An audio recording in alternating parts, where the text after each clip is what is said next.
الحمد لله سيد الأكوان كرم الضاد والمحجة البيضاء لنا ارتضى، وصلوات ربي وسلامه على من بصمصامة الحق انتضى، خير من على مهيع مكارم الخلق درج ومضى.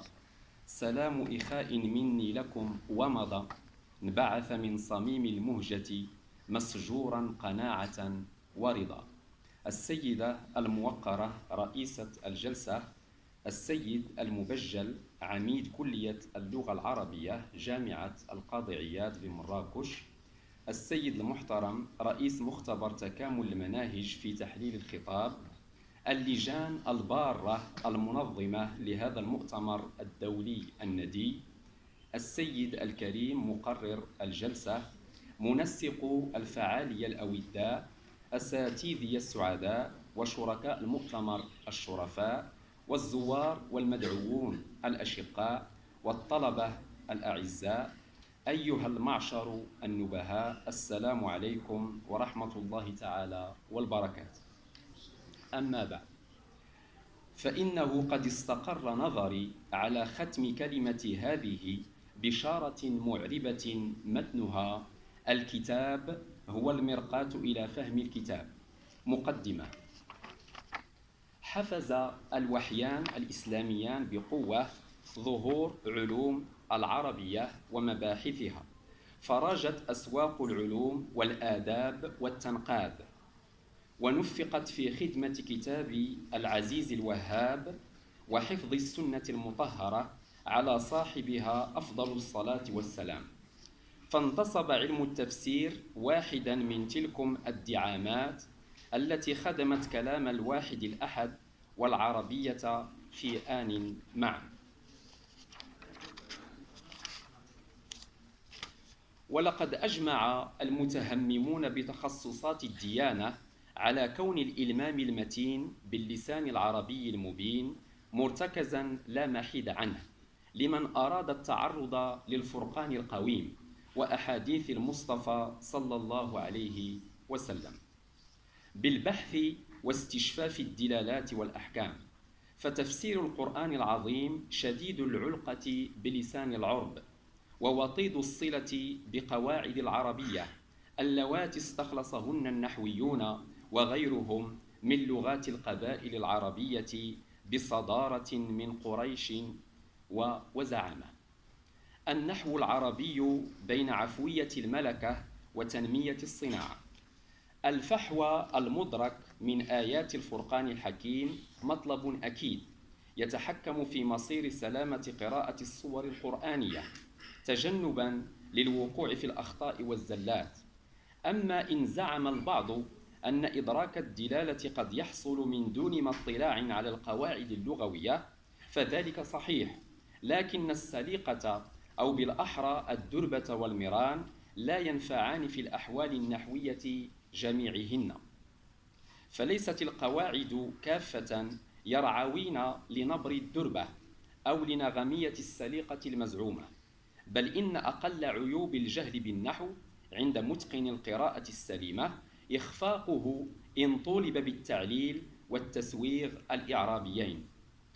حقول شرح القرآن بالنحو لدى القدم: أولاً، ظهور النحو بتوازن وشرح الفرقان الكريم. مسوغ اكتشاف نحو العربية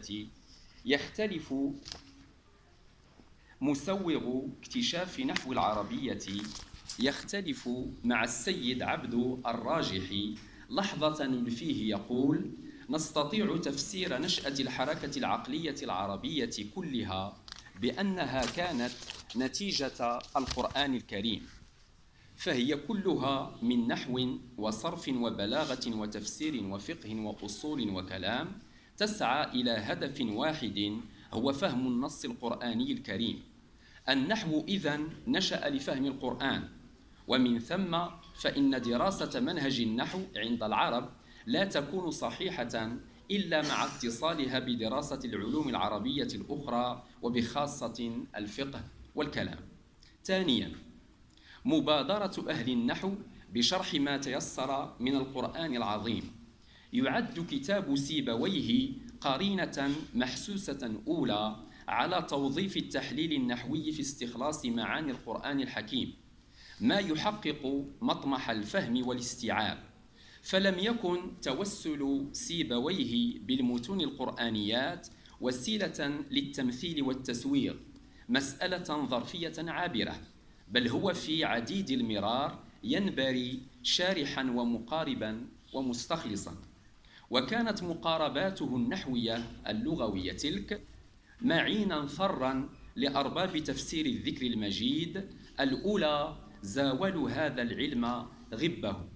ثالثا، الميتا لغة النحوية بين خطابي العلياء والغبراء، نعتوا علم النحو بصرح من أعواد ذي مدخل من معدن صلد للتنويه إلى حزمه والضبط، بيد أن تقوى علماء العربية طبعهم بحساسية شفيفة وعاطفة أثيرة ونباهة ثاقبة، ما جعلهم يستحيون من الجبار الكريم في مزاولتهم اللغوية.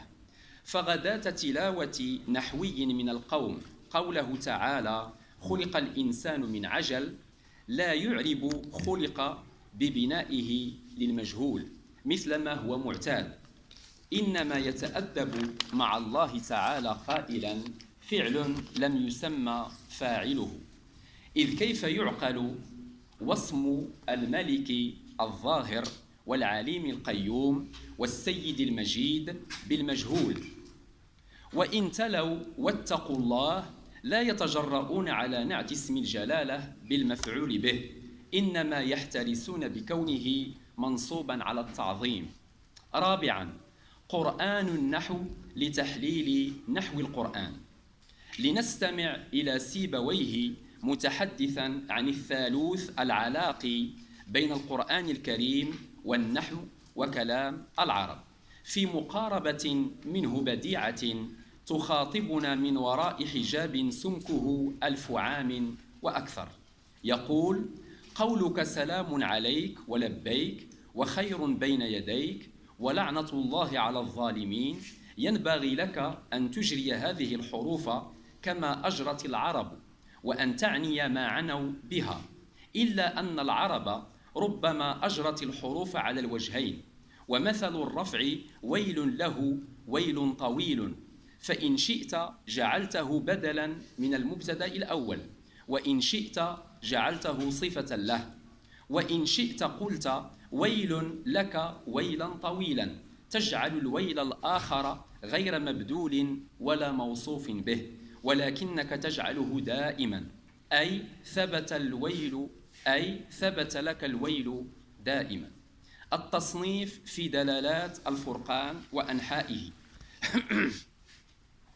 حالما ينعم الدارس النظر في مؤلفات دلالات الفرقان العظيم مثل مصنف الفراء المتوفى سنة 700 للهجرة، والأخفش المتوفى سنة 15 و200 للهجرة، والزجاج المتوفى سنة 11 و300 للهجرة، يصل إلى قناعة قوية جدا مؤداها كون الدراسة النحوية هي